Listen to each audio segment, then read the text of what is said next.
This is raw, at the same time very pulse riveting. Hello friends, welcome to my channel সুপ্রকে ওয়ানি। এখন আমি Bangla series ডাইনি review করতে চলে এসেছি, যেটা 14th মার্চ অনওয়ার্ডস কিন্তু হইচই ওটিটি প্ল্যাটফর্মে স্ট্রিম করে গেছে। এই সিরিজের ডিরেক্টর হচ্ছে নির্ঝর মিত্র।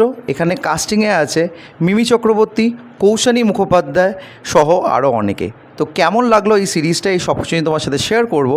So why are we waiting for, let's start with the video.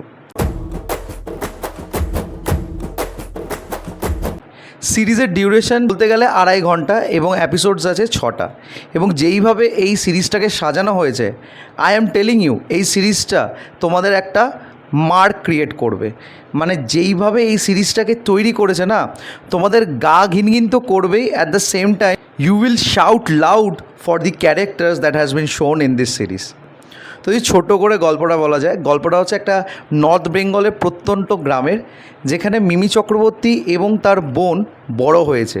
But যেহেতু তাদের মধ্যে একটা সিবলিং রাইভেলরি ছিল, এবং সেটার রিজন তোমরা সিরিজটা দেখে বুঝতে পারবে, সেটার জন্য মিমি চক্রবর্তী কোনো দিন তার বোনকে সেইভাবে প্রাধান্য দিত না। এবং তার বোনের চরিত্রে আমরা দেখতে পাচ্ছি কৌশানী মুখোপাধ্যায়কে।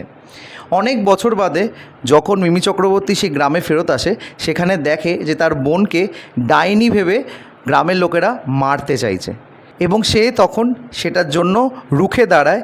এবং রুখে দাঁড়াতে গিয়ে সে অনেক কিছু জানতে পারে তার বোনের ব্যাপারে এবং তার ভুল ধারণার ব্যাপারে। তো কি হয় কি হয় না, এবং আলটিমেটলি সে কি তার মোটিভে দাঁড়িয়ে উঠতে পারে, এই সব কিছু বিষয় জানতে গেলে তোমাদের এই সিরিজটা দেখতে হবে। এই সিরিজের পুরো গল্পটা কিন্তু পুরো একদিনের, হ্যাঁ পুরো একদিনের গল্প। অবশ্যই টু অ্যান্ড ফ্রো করে সিরিজটাকে দেখানো হয়েছে, নন লিনিয়ার ওয়েতে সিরিজটাকে আমাদের কাছে তৈরি করেছে। তবে আমি এইটুকুনি বলতে পারি, তোমরা সিরিজটা যখন দেখতে বসবে, এন্ড অবধি তোমরা হোল্ড হয়ে থাকবে।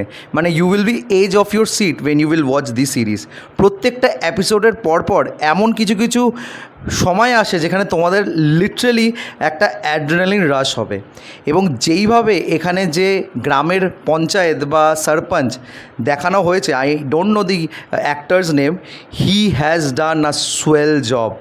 মানে ভিলেন যে এরকম হতে পারে সেটা সে বুঝিয়ে দিয়েছে, মারাত্মক অভিনয় করেছে। তারপর অবশ্যই মিমি চক্রবর্তী কিন্তু একটা আউটস্ট্যান্ডিং পারফরমেন্স দিয়েছে। হয়তো একটু আন্ডারডগ ছিল, তবে তার কিন্তু অভিনয় তোমাদের অবশ্যই মন কাড়বে। এবং সবার উপরে কৌশানী মুখোপাধ্যায়, হয়তো তার বেশি কিছু করার ছিল না, 1-2 এপিসোডেই হয়তো তার অভিনয়টা ছিল যেটা তোমাদের তাক লাগাবে, স্পেশালি লাস্ট 2 এপিসোডে। এবং যা যা ঘটনা সেই মেয়েটার সাথে হয়, আমি তোমাদের বলছি না, আমার লিটারালি নিজের গায়ে গুজবাম্পস দিচ্ছে, সহ্য করতে পারবে না। এবং যেইভাবে সেটা দেখানো হয়েছে সিরিজের মধ্যে, লিটারেলি খুব খারাপ লাগবে। মূলত এখানে নির্ঝর মিত্র একটা প্রথার এগেনস্টে কথা বলার চেষ্টা করেছে, এবং সেটা যখন সিরিজটা শেষ হয় তোমাদের সেই কথাগুলো ফুটিয়ে তোলানো হয় যে এরকম অনেক গ্রাম আছে যেখানে এই ডাইনি প্রথার নামে নানা রকম কুসংস্কার চলে, এবং নিজেদের কার্যকলাপকে সিদ্ধি করার জন্য এই সব জিনিসগুলো করানো হয়। এবং সেগুলোকে যেইভাবে এই গল্পের মাধ্যমে তুলে ধরেছে মেকার্স, তার জন্য পুরোপুরি হ্যাটস অফ। এবং যেইভাবে এই সিরিজটাকে ডিজাইন করেছে, মায়েরই বলছি, আমার মনে হয় আমি রিসেন্ট টাইমসে এরকম দেখেছি কিনা আমার মনে নেই। ভীষণই রাখা হয়েছে।